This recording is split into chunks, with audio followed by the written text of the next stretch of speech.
আসসালামু আলাইকুম সবাই কেমন আছেন? আশা করছি আল্লাহর রহমতে সবাই ভালো আছেন।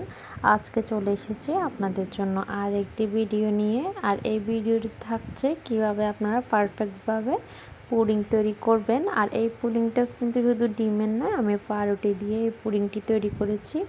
দেখেছেন কতটা নরম এবং সফট হয়েছে। তো চলুন শুরু করা যাক আজকের রেসিপি।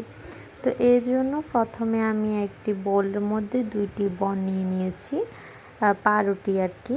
এরপর আমি দিয়েছি মিল্ক 1.5 কাপের মতো। আমি প্রথমে 1 কাপ দিয়েছিলাম, পরে দেখলাম যে আর একটু লাগবে, ওর জন্য আমি আরও হাফ কাপের মতো দিয়েছি। মোট 1.5 কাপ হয়েছে।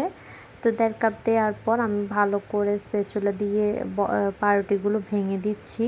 তো ভেঙে দেওয়ার পর আমি এখানে কনডেন্স মিল্ক দিয়ে দিব।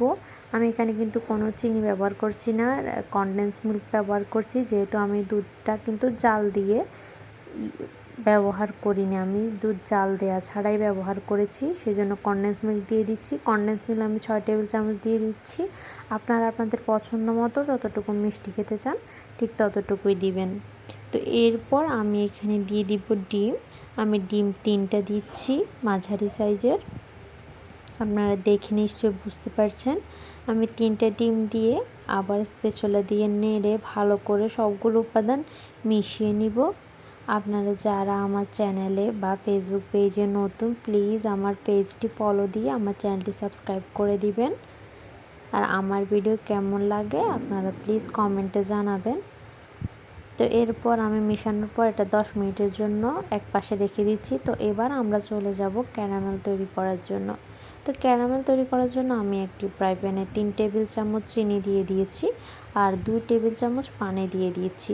তো তখন চুলার আঁচ থাকবে মিডিয়াম টু লো, হাই হিটে কিন্তু ক্যারামেল করতে যাবেন না, তাহলে কিন্তু ক্যারামেল পুড়ে যাবে এবং তিতো স্বাদ আসবে। তো আমি মিডিয়াম টু লো আছে 3 থেকে 4 মিনিট পর্যন্ত অনবরত নেড়ে দেখছেন ক্যারামেলের এরকম কালার একটা চলে এসেছে। তো যখন এরকম কালার আসবে তখন আপনারা যে বাটিতে পুডিং বানাবেন সেই বাটিতে ঢেলে নেবেন। তো আমি ঢেলে নিয়েছি। তো এরপর বাটিটি ঘুরিয়ে চারপাশে ক্যারামেলটি সেট করে নেবেন। তো দেখছেন আমি কিভাবে করছি, আমি কিন্তু সেট করে ফেলেছি।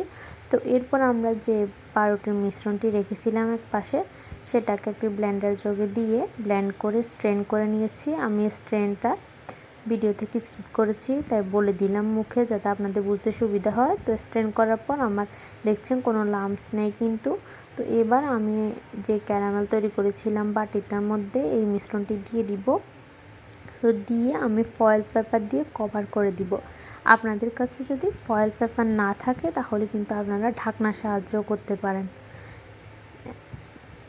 তো এরপর আমি চুলার মধ্যে কিছুটা পানি আর একটি স্ট্যান্ড দিয়ে বাটিটি বসিয়ে 40 মিনিট পর্যন্ত স্টিম করেছি। আপনাদের কম বেশি লাগতে পারে, কোনো সমস্যা নেই।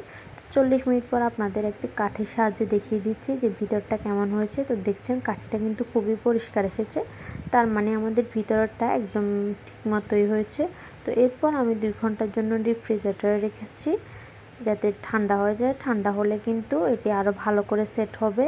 তো আমি একটি স্প্যাচুলাতে করতে চেয়েছিলাম, তারপর ভাবলাম যে ছুরি দিয়ে করলে এটা ভালো রেজাল্ট আসে। তো ছুরি দিয়ে আমি চারপাশটা কিছুটা পরিমাণ আলগা করে নিচ্ছি, দেখতে পাচ্ছেন। তো এবার আলগা করে নেওয়ার পর আমি একটি প্লেটের মধ্যে নিয়ে নিব। তো কীভাবে নিচ্ছি নিশ্চয়ই আপনারা দেখতে পাচ্ছেন। তো নেওয়ার পর বাটিটা উঠিয়ে আমার এই রেজাল্ট এসেছে। দেখছেন কতটা সুন্দর হয়েছে, কতটা সফট হয়েছে।